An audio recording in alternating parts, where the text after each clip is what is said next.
Good morning my dear student, कैसे हो? आज की क्लास, ठीक है दोस्तों, आज मैं 11th की जो मैथ है, किसकी 11th क्लास क्लास 11th, ठीक है दोस्तों, ये क्लास 11th की जो मैथ की क्लास है, किसकी मैथ की क्लास है। जो क्लास 11th के जो बच्चे हैं उनके लिए जो मैथ की क्लास है, मैथ क्लास आज से स्टार्ट हो रही है। आज कितनी 3 जुलाई है, ठीक है दोस्तों, आज 3 जुलाई 2022, 3 जुलाई 2022, ठीक है दोस्तों। आज की तारीख क्या है? 3 जुलाई 2022।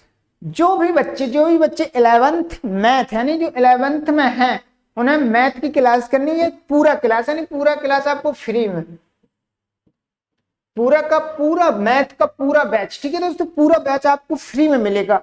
और जो भी 11th के स्टूडेंट को मैथ में डाउट्स आते हैं यानी कोई प्रॉब्लम आती है, उसके लिए उन्हें व्हाट्सएप नंबर दिया जाएगा। डाउट के लिए क्या दिया जाएगा? व्हाट्सएप नंबर, ठीक है। डाउट जो भी आते हैं आप व्हाट्सएप करो, आपका उसका रिप्लाई दिया जाएगा, ठीक है। इसमें मैं डिजिटल बोर्ड में भी दे दूंगा। अगर क्वेश्चन इंपॉर्टेंट होंगे तो समझ में नहीं आएगा तो मैं इसमें समझा दूंगा, ठीक है, ठीक है बच्चों। और इसलिए जो भी 11th क्लास के स्टूडेंट हैं उनके लिए बहुत ही महत्वपूर्ण है, क्योंकि कंप्लीट कोर्स आपको डेली वीडियो मिलेगा। डेली वीडियो, एक वीडियो आपको आराम से घर पे करना है बैठ के। और अगर डाउट्स आता है तो आप आपको व्हाट्सएप नंबर दिया जाएगा, तो आप उसमें आप फोटो खींच के सेंड कर सकते हो या लिख कर भी सेंड कर सकते हो, ठीक है दोस्तों। तो जिस भी स्टूडेंट ने अभी तक ट्रिक टू एग्जाम को सब्सक्राइब नहीं किया, चैनल को सब्सक्राइब कर लो, क्योंकि इस चैनल पे 10th 11th और 12th तीनों के बैच स्टार्ट हो चुके हैं। जो तीनों के बैच है वो स्टार्ट हो चुके हैं। आपके आस पड़ोस में जो भी बच्चा पढ़ता हो, वो क्लास 10th में पढ़ता हो या 11th में या 12th में, आप उसे बता सकते हो कि फ्री क्लासेस चल रही हैं, ठीक है दोस्तों।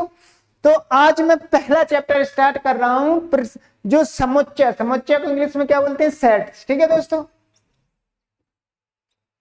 आज का पहला क्लास क्या है? आज का पहला क्लास है समुच्चय, ठीक है। इसको 1.1 या 1A भी बोलते हैं, ठीक है। किसी किताबों में क्या होता है? पॉइंट में होता है 1.1, किसी में होता है 1A 1B 1C 1D, ठीक है। तो आज मैं समुच्चय यानी सेट, ये एग्जाम में कितने का आता है, कितने नंबर का आता है? ये एग्जाम में समुच्चय से 29 नंबर से पूछा जाता है, ठीक है दोस्तों। और ये जो 11th की मैथ है वो 12th के लिए बहुत ही महत्वपूर्ण है, ठीक है दोस्तों। इसका सीधा सीधा संबंध अगले चैप्टर में है, जब आप 12th में जाओगे, ठीक है। और इसमें भी बहुत महत्वपूर्ण है। कितने की आती है? 29 नंबर की, ठीक है दोस्तों। तो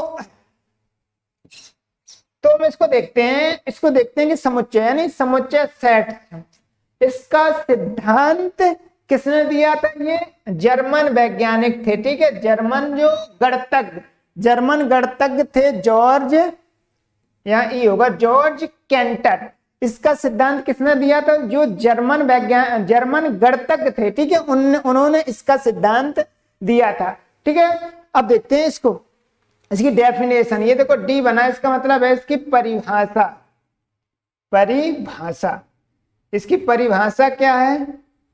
देखो, वस्तुओं के, यहां क्या होगा? वस्तुओं के सुपरिभाषित संग्रह। बस अगर आपको ये सुपरिभाषित संग्रह समझ में आ गया तो आपको ये सारे के सारे समुच्चय पहचानना यानी सारा कुछ समझ में आ जाएगा। तो मैं आपको ये सुपरिभाषित समझाता हूं, ठीक है दोस्तों। सुपरिभाषित का मतलब होता है सभी का उत्तर समान होना चाहिए। कोई ऐसा यानी फिक्स्ड कोई फिक्स्ड क्वेश्चन हो जिसका उत्तर समान होना चाहिए। यहां जैसे कोई भारत में पढ़ता है, अगर वो सॉल्व करे फिर भी समान आना चाहिए। अगर आप अमेरिका में चले जाओ, वो सॉल्व करे तो भी उत्तर समान आना चाहिए।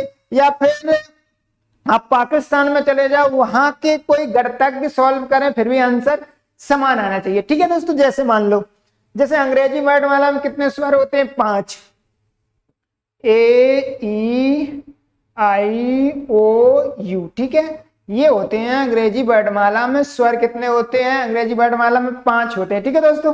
अब ये देखो, ये फिक्स्ड है, क्या है? फिक्स्ड है, यानी उत्तर फिक्स्ड है। अब आप यहाँ सॉल्व करवाओ। भारत में अगर किसी से पूछो कि अंग्रेजी वर्णमाला में कितने स्वर हैं तो वो बताएगा 5, ये लिख कर देगा, ठीक है।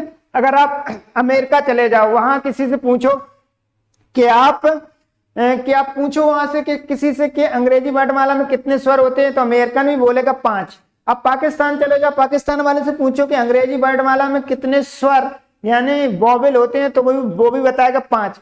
यानी क्या है इसका मतलब, अगर समुच्चय होगा तो सभी का उत्तर समान आना चाहिए, ठीक है। इसका मतलब देखो पहला, यहां से देखो पहला पॉइंट, ये सुपरिभाषित का पहला पॉइंट, सभी का उत्तर समान आना चाहिए, यानी सभी का उत्तर समान आना चाहिए।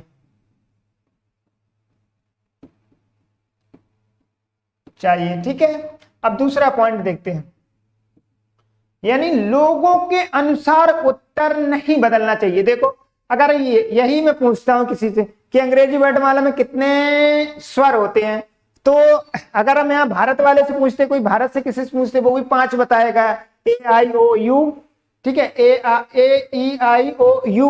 अगर मैं अमेरिका जाता हूं उससे पूछता हूं वो भी यही बताएगा, पाकिस्तान जाता हूं उनसे पूछता हूं वो भी यही, यानी लोगों के अनुसार उत्तर नहीं बदल रहा। दूसरा, लोगों के अनुसार उत्तर नहीं बदलना चाहिए, लोगों के अनुसार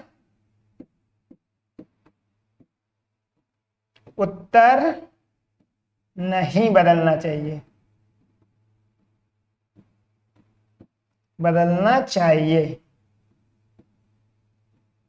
ठीक है। लोगों के अनुसार उत्तर नहीं बदलना चाहिए।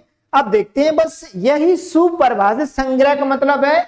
सुपरिभाषित का मतलब सभी का उत्तर समान होना चाहिए, आप कहीं भी चले जाओ, ठीक है दोस्तों। अब इसमें समुच्चय पहचानना है, ठीक है, समुच्चय पहचानना है। कितना, ये आराम से लिख लेना, इसके नोट्स बनाना, क्योंकि मैं पूरा बेसिक से पढ़ा रहा हूं।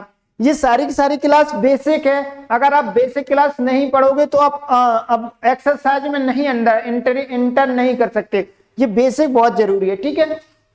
अब सबसे पहला काम होता है कि समुच्चय पहचानना। समुच्चय पहचानने का मतलब क्या है, अगर सुपरिभाषित संग्रह है तो समुच्चय होगा, इसका मतलब सभी का उत्तर समान है तो समुच्चय होगा, बस इतना समझना है। अगर सभी का उत्तर समान है तो समुच्चय होगा, ठीक है। अब देखते हैं, ठीक है, इधर देखते हैं। देखो अब देखो पहले को देखते हैं। अब हमें केवल समुच्चय पहचानना सीखना है, ठीक है दोस्तों। समुच्चय पहचानते कैसे हैं, ठीक है। देखो देखो बोल रहा है 10 से कम सम प्राकृतिक संख्याएं। अब पूछा ये समुच्चय है या नहीं है। सबसे पहला काम होता है समुच्चय पहचानना, ठीक है। 10 से कम सम संख्याएं, तो देखो यहां देखो 10 से कम कितना होगा, 2। सम पूछे, कौन सी सम, तो 2 4 6 8। ये देखो क्या हो गया, ये संख्या क्या होगी, 2 4 6 8। अब देखो 10 से कम सम प्राकृतिक संख्या, तो 2 4 8 6, यानी 6 8, यानी 10 से कम हो गई। अब आप इसका देखो, ये अगर आप हमसे पूछोगे तो हम भी बताएंगे कि 10 से कम प्राकृतिक संख्या, सम प्राकृतिक संख्या यही होगी 2 4 6 8। अगर आप किसी और से पूछो तो वो भी यही लिखेगा, और अमेरिका वाले से पूछो वो भी लिखेगा, पाकिस्तान वाले से पूछो तो वो भी यही लिखेगा, क्योंकि 10 से कम प्राकृतिक संख्या क्या होंगी, 2 4 6 8 ही होती है, ठीक है दोस्तों। तो इसका सभी का उत्तर क्या आ रहा है, समान आ रहा है, तो ये समुच्चय है, ठीक है दोस्तों, समुच्चय है। अगर सभी का उत्तर समान आता है तो समुच्चय होगा, ठीक है। जैसे ये सुपरिभाषित का मतलब सभी का उत्तर समान आना चाहिए। देखो अगला देखते हैं, 10 से कम विषम प्राकृतिक संख्या, यानी 10 से कम विषम, ये देख लो 1 3 5 7 9।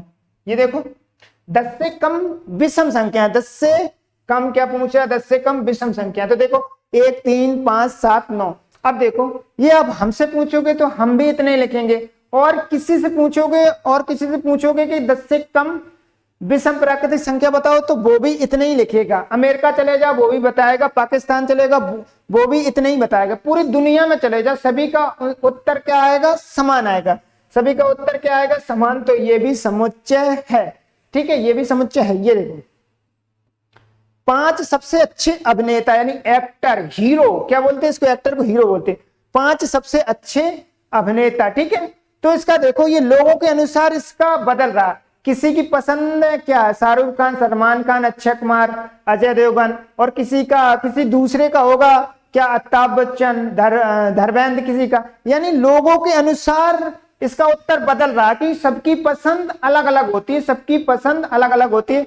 अब जैसे आप अमेरिका चले जाओ, वहां के एक्टर दूसरे होंगे, वहां के हीरो कोई दूसरे होंगे, उनको दूसरा कोई पसंद होगा। पाकिस्तान चले जाओ, वहां के दूसरे होंगे। यानी ये जो लोगों के अनुसार क्या हो रहा है?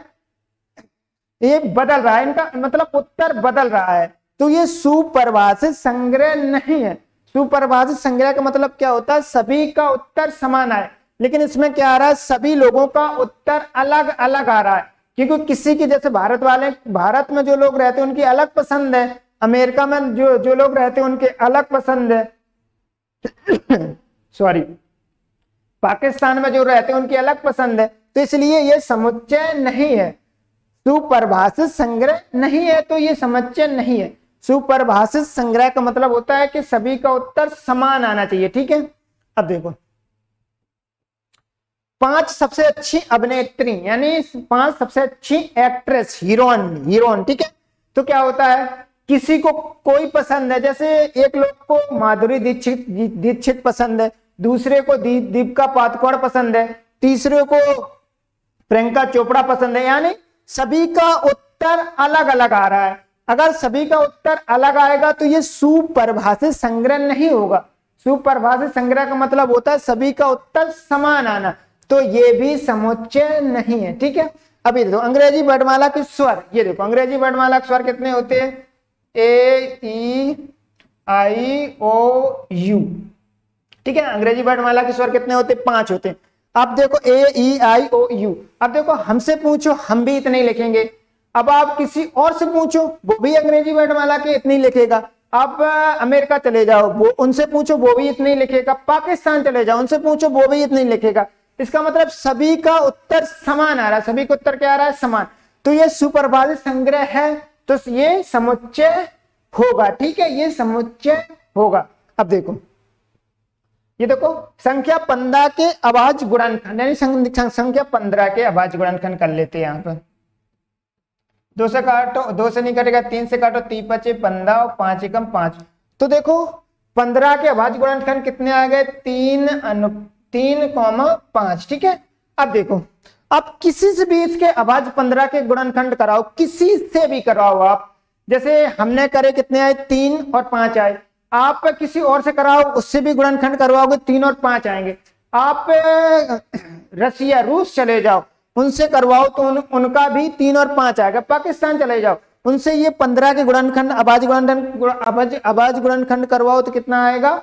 3 और 5 ही आएंगे। यानी कहीं भी दुनिया में कहीं भी चले जाओ, पूरे वर्ल्ड में सभी के गुणनखंड कितने आएंगे? 3:5। यानी सभी का उत्तर समान आ रहा है। तो ये सुपरिभाषित संग्रह है, तो ये समुच्चय होगा, ठीक है दोस्तों। अब देखो दुनिया के 3 सबसे खतरनाक जानवर, ठीक है, सबसे प्यारे, ये क्या है? दुनिया के 3 सबसे प्यारे जानवर। इसका मतलब क्या है? जानवर, किसी को कुत्ता पसंद है, किसी को बिल्ली पसंद है, किसी को और कुछ पसंद है। यानी एक को कुत्ता बिल्ली पसंद है, किसी को हाथी पसंद है, ऊंट पसंद है, घोड़ा पसंद है, और किसी को क्या पसंद है? किसी को शेर पसंद है, चीता पसंद है। यानी सबकी अलग अलग पसंद है, अलग अलग। यानी सभी का उत्तर अलग अलग, यानी बदल रहा है, सभी का उत्तर समान नहीं आ रहा। तो ये सुपरिभाषित संग्रह नहीं है। अगर सुपरिभाषित संग्रह नहीं है तो ये समुच्चय नहीं होगा, ठीक है दोस्तों। जब तक सभी लोगों का यानी पूरी दुनिया के लोगों का समान आंसर नहीं आएगा, जब तक सुपरिभाषित संग्रह नहीं होगा। अगर सुपरिभाषित संग्रह नहीं होगा तो ये समुच्चय भी नहीं होगा, ठीक है। अब देखो समीकरण x² = 4, ठीक है। ये कितने हैं, घात 2 है, इसका मतलब 2, इनकी वैल्यू मान कितने आएंगे, 2, 4 प्लस माइनस, इसको बाहर निकालो, ठीक है।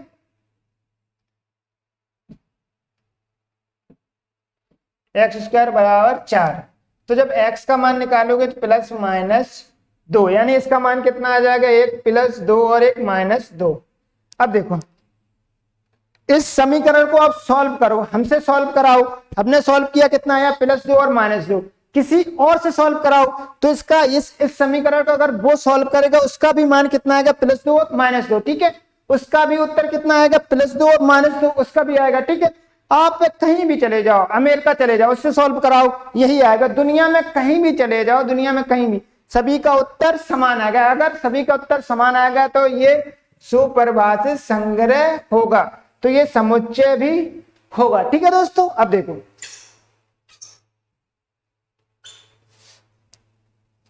देखो कौन कौन से समुच्चय, एक ये था, ये था, ये नहीं था, ये भी नहीं था, ये था, ये भी था, ये नहीं था, ये था, ठीक है दोस्तों।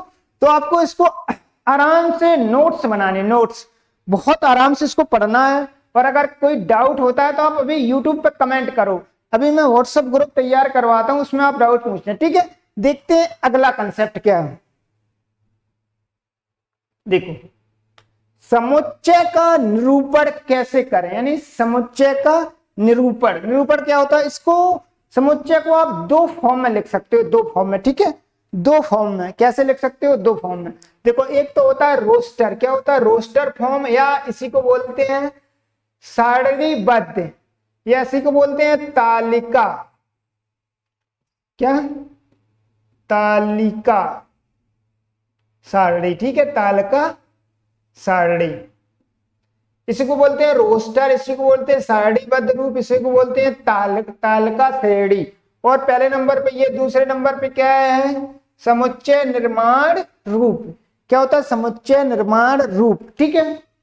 अब देखो इतना हो गया। अब देखो इसके जो रोस्टर या सारणीबद्ध है, रोस्टर और सारणीबद्ध के कुछ रूल हैं, इसमें इसके रूल देख लेते हैं। पहला देखो, समुच्चय के अवयवों की सूची बनाकर उन्हें मंझले कोष्ठक, यानी किसमें, मंझले कोष्ठक, ये देखो कौन सा कोष्ठक है, मंझले कोष्ठक में कॉमा लगा के, क्या लगा के, कॉमा लगा के लिखते। देखो जैसे क्या होता है, ये रोस्टर फॉर्म और ये सारणीबद्ध फॉर्म क्या होता है, जैसे ये अपने ये थे, ये अपने अंग्रेजी वर्णमाला के क्या थे, बस ये था। इसमें क्या किया हमने, ये मंझले कोष्ठक में लिख दिया, बस क्या कर दिया, मंझले कोष्ठक में बीच में कॉमा लगा के लिख दिया। इसी को हम लोग बोलते हैं रोस्टर फॉर्म या सारणीबद्ध रूप। तो यही बोल रहा है, समुच्चय के अवयवों की सूची बनाकर उन्हें मंझले कोष्ठक में कॉमा लगा के लिखते हैं, ठीक है दोस्तों। तो पहला ये हो गया।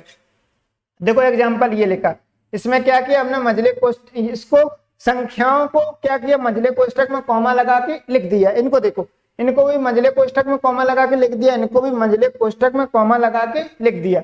अब दूसरा वाला देखते हैं,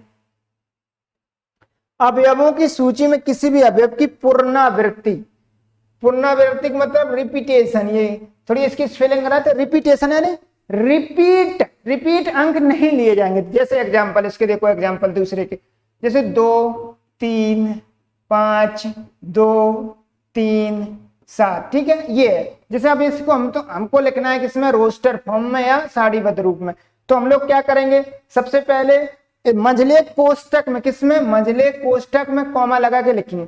देखो यहां से हमने ले लिया 2, यहां से 3, यहां से 5, देखो ये 2 एक बार आ चुका है, देखो दोबारा नहीं लेंगे, यानी बार बार नहीं लेंगे, केवल एक संख्या को एक बार लेना है, एक लेटर को केवल एक बार लेना है, इसी को पुनरावृत्ति बोलते हैं, ठीक है। क्या, पुनरावृत्ति नहीं करते, यानी 2 बार किसी चीज को बार बार नहीं लिखते, कोई भी चीज हो उसको केवल एक बार लिखना, कोई भी संख्या। देखो 2 ये देखो पहले हम ले चुके थे, अभी दोबारा आगे इसको नहीं, ये देखो 3 हम पहले ले चुके, इसको नहीं लेंगे, तो ये 7, इसको बोलते हैं पुनरावृत्ति नहीं होगी। देखो इसको मतलब कोई भी चीज बार बार नहीं लिया जाएगा, केवल एक बार वो चीज लेनी है, ठीक है। अब देखो तीसरा देखते हैं, अवयवों को किसी भी क्रम में लिखा जाता है। अवयवों को जो ये बीच में होते हैं, ये सारे के सारे क्या होते हैं, अवयव, इनको जो कोष्टक है मंझले कोष्टक के, ये देखो ये मंझले कोष्टक के जो अंदर लिखे होते हैं इनको बीच वाले को क्या बोलते हैं, अवयव बोलते हैं। ठीक है, अवयव बोलते हैं। देखो अब क्या कह रहे हैं, इनको किसी भी रूप में लिखा जाता है। जैसे ये 2 कितना लिखा गया, 1 2 5 7 9, ये इसका ऐसा क्रम था। ठीक है, इसका ऐसा। अब इसको किसी भी क्रम में लिख लो, 9 पहले लिख दो, 7 पहले, 5 बाद में, 1 2, इनको आप किसी भी क्रम में लिख सकते हो, या 5 पहले लिख दो, 4 पहले लिख दो और 1 पहले, इनका कोई क्रम नहीं होता, जो भी लिखना आप लिख सकते हो कहीं से भी उठा के। देखो ये 1 2 3 लिखा था हमने, पहले 9 लिख दिया, फिर 7 5 फिर 1 फिर 2, इसका मतलब इसको रोस्टर या साड़ीबद्ध रूप में आप जो अवयव होते हैं, ये अवयव होते हैं, अंदर होते हैं, इनको क्या बोलते हैं, अंदर वाले को अवयव बोलते हैं। ठीक है, अंदर वाले को अवयव बोलते हैं। इसको आप किसी भी रूप में भी लिख सकते हो, जैसे ये 3 और 2 लिखे, 2 और 3 लिखे, इसके 3 और 2 लिख लो, कोई दिक्कत नहीं। ठीक है, किसी भी रूप में लिख सकते हो। अब देखो समुच्चय निर्माण रूप, समुच्चय निर्माण रूप ये क्या होता है, समुच्चय निर्माण रूप। इस विधि में मंझले कोष्टकों में अवयवों के लिए x या और कुछ मान लो या कोई और संकेत लिखकर उसका गुणधर्म लिखते हैं। गुणधर्म का मतलब कैसे होता है, जैसे ये देखो, इसको मैं इसको समुच्चय निर्माण रूप का मैं एक आपको एग्जांपल दे देता हूं। ये देखो, जैसे a क्या होगा, E I O U। ठीक है, इसको क्या करते हैं, जो अवयव होते हैं ये सारे के सारे अंदर लिखे अवयव, इनको अब x मान लो, y मान लो, z मान लो, कुछ भी मान लो, कोई भी एक संकेत आप मान सकते हो, कुछ भी मान लो। देखो अब इसको लिखते कैसे, इसके गुणधर्म कैसे लिखते, ये देखो इसके गुणधर्म कैसे लिखोगे। सबसे पहले क्या इन सभी को अपन लोगों ने क्या माना, x इज टू, ये देखो is two x comma x क्या है, ये देखो इसके गुणधर्म लिखना है, तो x ये क्या है, ये सारे के सारे x क्या है, मतलब x ये अंग्रेजी वर्णमाला के स्वर है। क्या है, अंग्रेजी वर्णमाला के स्वर हैं। देखो ये इसको बोलते हैं किसमें, समुच्चय निर्माण रूप। इसको इसके गुणधर्म को लिख देते हैं, गुणधर्म को, इसके गुणधर्म को हम लोग लिख देते हैं बस। जैसे ये देखो, जैसे गुणधर्म क्या है, ये सारे के सारे अंग्रेजी वर्णमाला के स्वर हैं। तो कोई अगला एग्जांपल देख लेते हैं, जैसे ये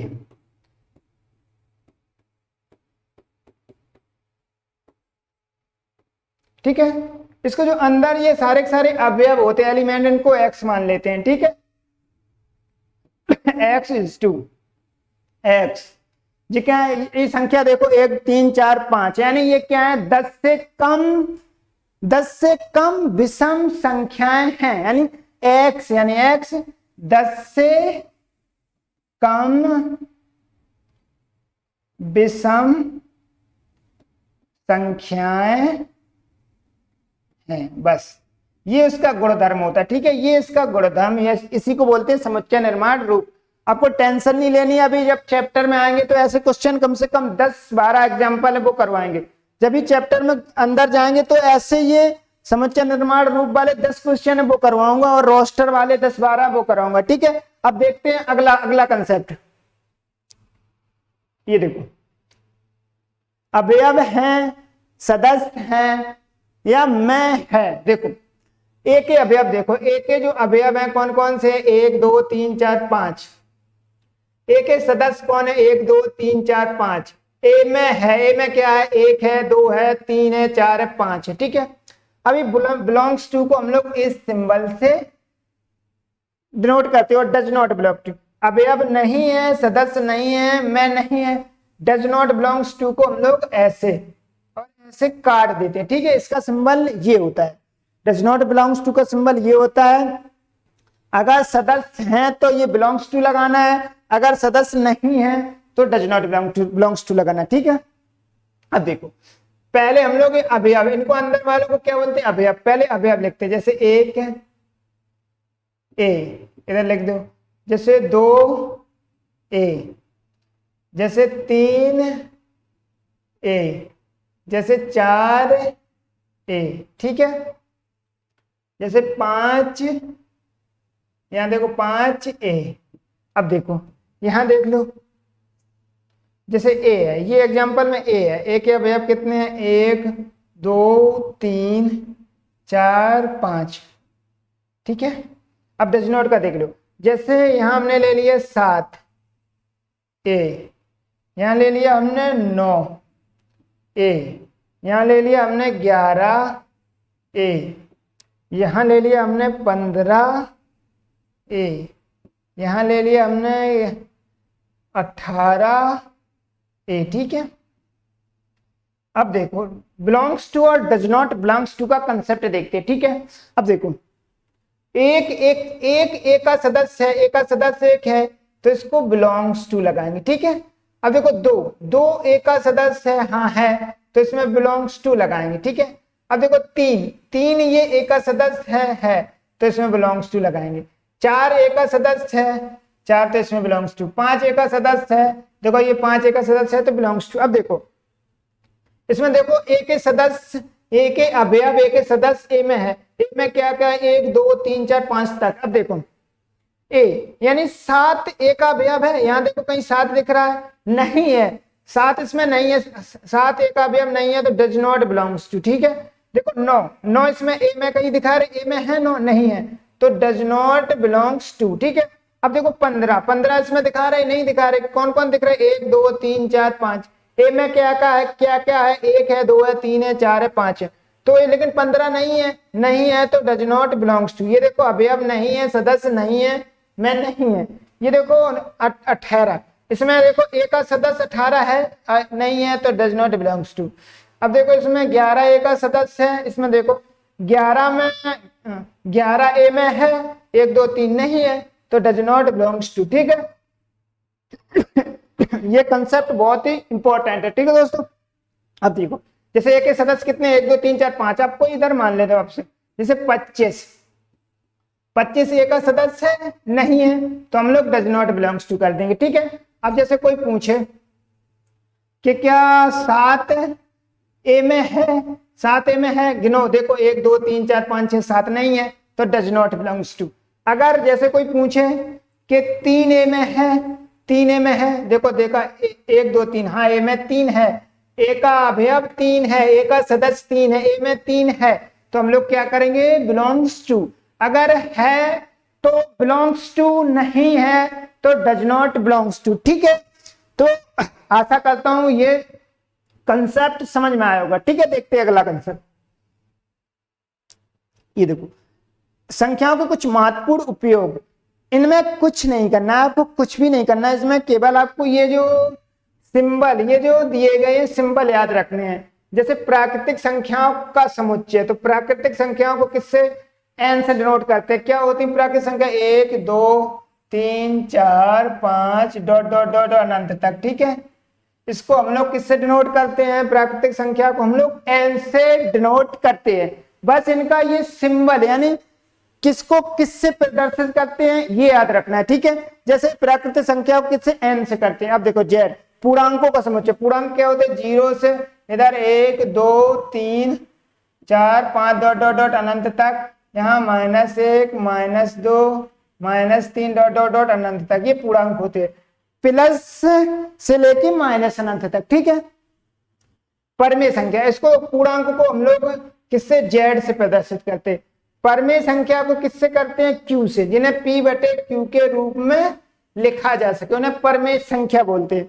वास्तविक संख्या का प्रतीक क्या है, प्रदर्शित किससे करते हैं, आर से। वास्तविक संख्या जितनी भी संख्या है, परमेय अपरमेय सबके सब क्या है, ये वास्तविक संख्या है।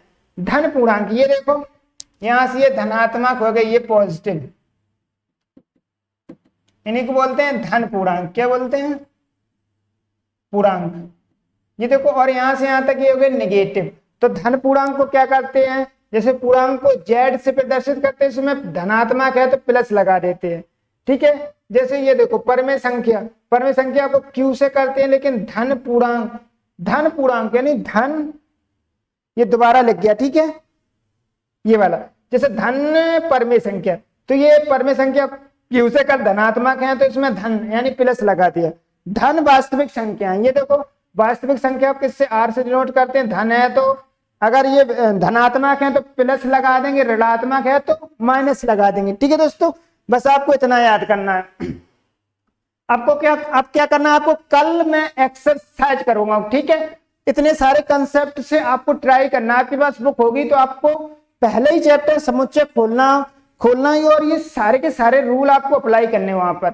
अगर किसी बच्चे को कम समझ में आया, थोड़ा बहुत कम समझ में आया, तो वो टेंशन नहीं लेना है, उसको टेंशन नहीं लेना। मैं अभी क्या एक्सरसाइज करवाऊंगा, उसमें बहुत स्लो पढ़ाऊंगा, ठीक है, बिल्कुल स्लो पढ़ाऊंगा। इसलिए जिस भी मेरे भाई मेरे दोस्त ने अभी तक ट्रिक टू एग्जाम चैनल को सब्सक्राइब नहीं किया है, चैनल को सब्सक्राइब कर ले, क्योंकि इससे बहुत फायदा है। इसमें 10, 11, 12 कंप्लीट मैथ मिलेगी, डेली वीडियो आपको मिलेगा, ठीक है, डेली वीडियो। इसलिए आप अभी इसको चैनल को सब्सक्राइब करें और बेल आइकन को ऑन कर लें, ठीक है। आज के लिए इतना ही रखते हैं।